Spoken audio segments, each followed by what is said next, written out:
Ito mga brad, mga boss. Pakita ko lang sa inyo yung ginagawa naming pinapagawa naming gradas.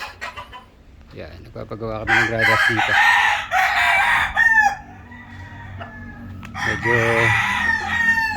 Medyo magulo pa.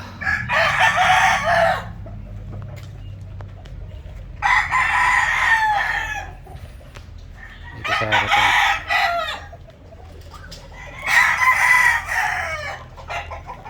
Yan.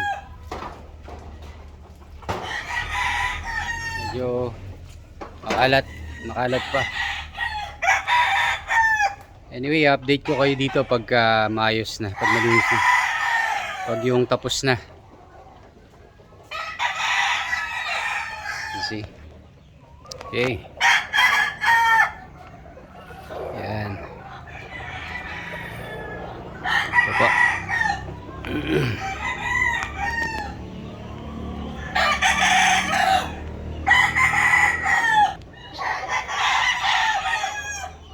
Yan mga boss.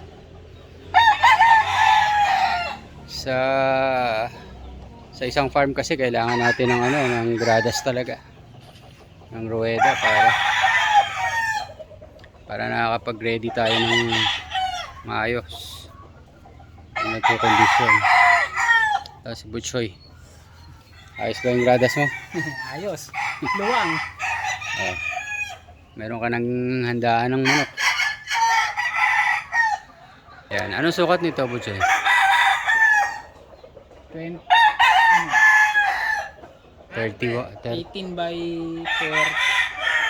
30 meters by? Hindi, Ay, hindi. 10 meters. 10 meters? Hindi siguro. Sukatin mo. Hindi sigurado ni. Hindi mo sigurado. Yung pala. Sukatin mo.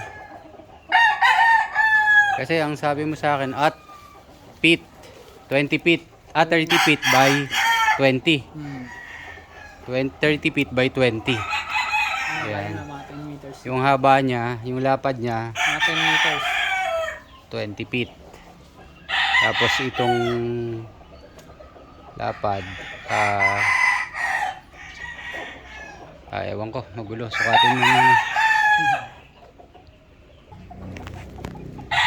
Ito yung nakuha ko sa SAC 21 sa Expo. Melsims Hatch.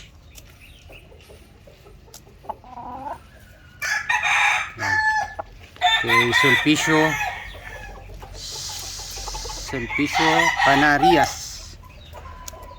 Kaya SAC 21. Okay, Sulpicio Canarias. Yan. Gandang broodstag to. Ganda ng height. Red eye. Straight comb. Maganda. Balansyado. Ibabanto natin to sa Tornado at saka sa SBR ng Mount Banahaw. Yan. Yan o. Ganda. Alright. Masyado mainit mga boss. Sige. Update ko na lang po ulit kayo. Okay? God bless everybody.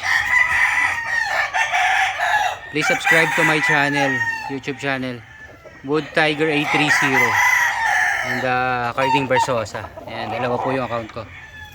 Alright. Okay.